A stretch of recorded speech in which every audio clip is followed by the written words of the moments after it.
زمانے کی ہے۔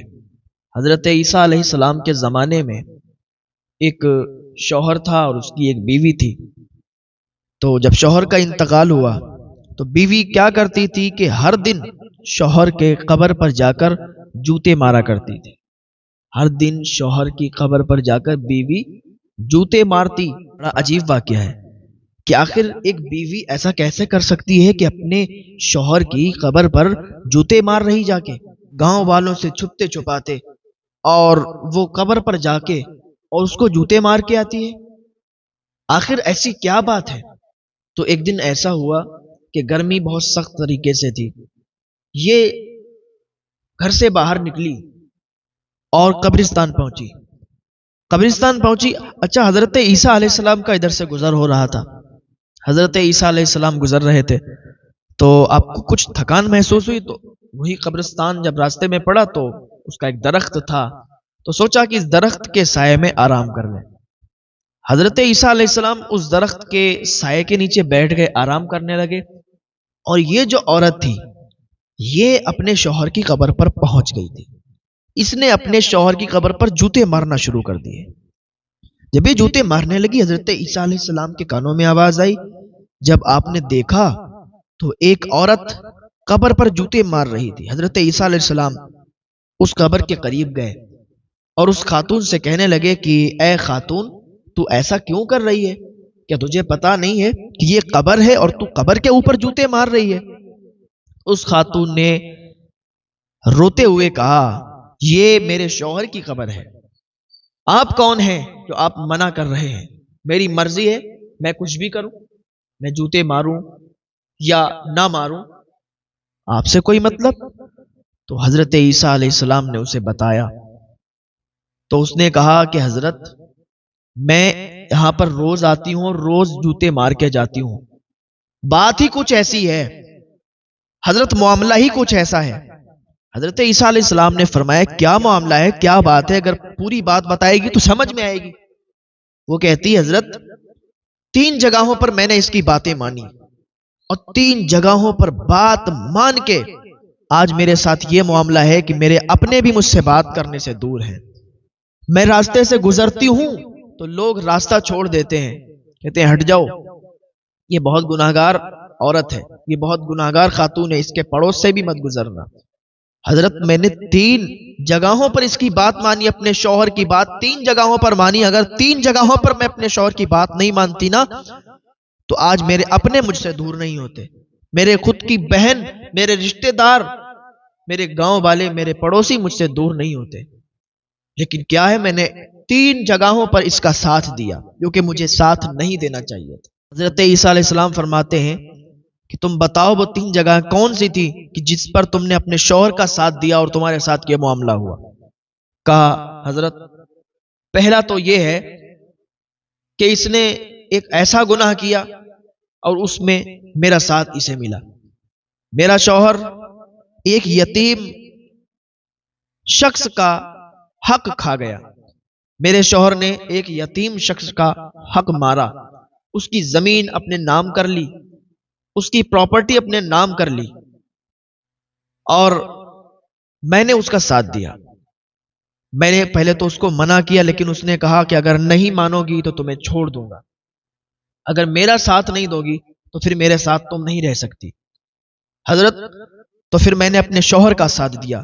وہ یتیم لڑکا میرے پاس آیا اور کہنے لگا کہ آپ تو میرا ساتھ دیجئے، آپ کے شوہر نے میری زمین، میری پراپرٹی اپنے نام کر لی ہے، اس کے علاوہ، اس کے سوا میرے پاس کچھ نہیں ہے، اگر وہ میری پراپرٹی، میری زمین چلی جائے گی تو پھر میں بھوکوں مر جاؤں گا۔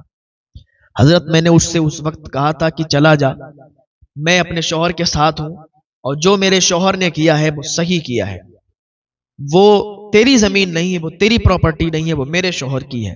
وہاں پر میں نے اپنے شوہر کا ساتھ دیا۔ میرا شوہر غلط کر رہا تھا، ایک یتیم کا حق کھا رہا تھا، ایک یتیم کا حق مار رہا تھا، لیکن میں نے اپنے شوہر کا ساتھ دیا۔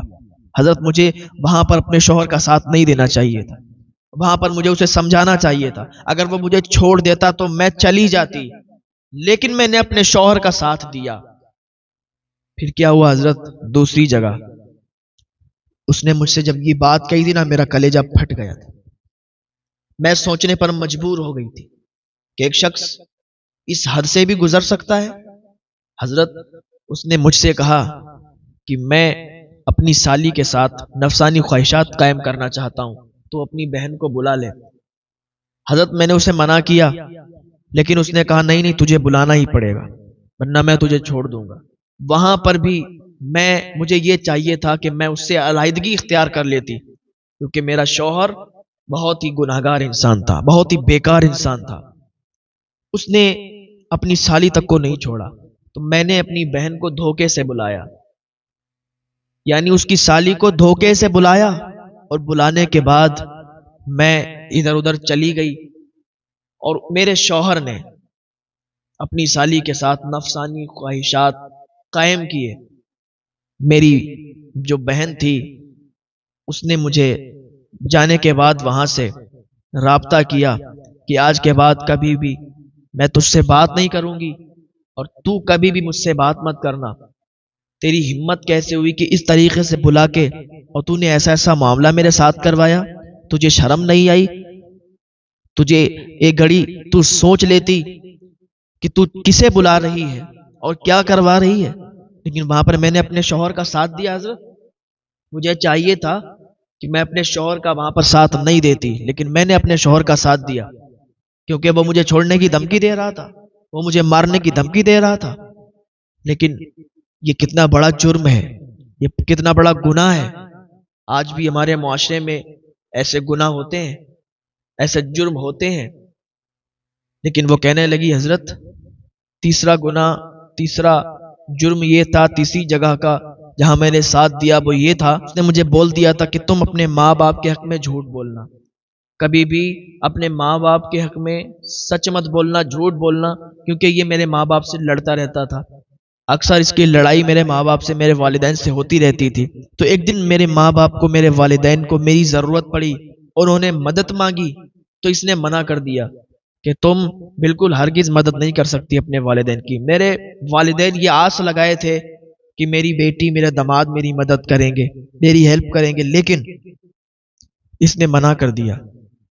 وہ 3 جرموں کی وجہ سے آج میرے رشتہ دار، میرے گھر والے، میری بہن مجھ سے بات کرنے کے لیے بھی راضی نہیں ہے، مجھ سے بات نہیں کرتی ہے۔ میرے اپنے مجھ سے دور ہو گئے، میرے اپنے مجھ سے دور ہو گئے، اور میں نے یہ جو جرم کیے ہیں نا، اس کے ساتھ میں نے جو اس کا ساتھ دیا، یہ تو مر گیا، یہ تو چلا گیا یہاں سے، لیکن ابھی تو میں دنیا میں یہ ذلت جھیل رہی ہوں، لیکن جب میں بھی مر جاؤں گی تو آخرت میں بھی مجھے ذلت کا سامنا کرنا پڑے گا۔ آخرت میں مجھے عذاب کی سیڑھیوں سے گزرنا پڑے گا۔ آخرت میں میرے لیے دردناک عذاب ہے، کیونکہ میں نے اپنے شوہر کا اس ٹائم ساتھ دیا جہاں پر مجھے اپنے شوہر کا ساتھ نہیں دینا چاہیے تھا۔ اللہ تعالی ہم سب کو ہدایت کی توفیق عطا فرمائے۔ حضرت عیسیٰ علیہ السلام فرمانے لگے کہ اب یہ تیرا جو شوہر ہے یہ تو چلا گیا، مر گیا، اب تو اسے معاف کر دے، تو اسے معاف کر دے، اور تو اللہ کی بارگاہ میں سچی توبہ کر لے، کیونکہ توبہ کرنے سے اللہ تعالیٰ معاف فرما دیتا ہے، اور جو سچی توبہ کرتا ہے اس کو اللہ رب العزت ایسے ہی معاف فرما دیتا ہے جیسے اس نے کبھی گناہ نہیں کیے۔ تو اس کی سمجھ میں آ گیا، اس نے سب سے پہلے اپنی بہن سے جا کے معافی مانگی، کیونکہ حقوق اللہ تو معاف ہو سکتے ہیں، لیکن حقوق العبد، حقوق العباد معاف نہیں ہوتے جب تک آپ بندے سے خود معافی نہ طلب کریں۔ تو اس نے سب سے پہلے اپنی بہن سے معافی طلب کی، معافی مانگی، اس کے بعد اس نے اپنے شوہر کو بھی معاف کر دیا، اور اللہ رب العزت کی بارگاہ میں اس نے سچی توبہ کر لی۔ تو جو سچی توبہ اللہ کی بارگاہ میں کرتے ہیں، اللہ تعالیٰ انہیں ایسے ہی معاف فرما دیتا ہے جیسے انہوں نے کبھی گناہ نہیں کیے۔ اللہ پاک کی بارگاہ میں دعا ہے کہ ہم لوگوں کو بھی چاہیے کہ اللہ کی بارگاہ میں سچی توبہ کر لیں، سچے تائب ہو جائیں۔ اللہ تعالیٰ معاف فرمانے والا ہے، ہم سب کو معاف فرما دے گا۔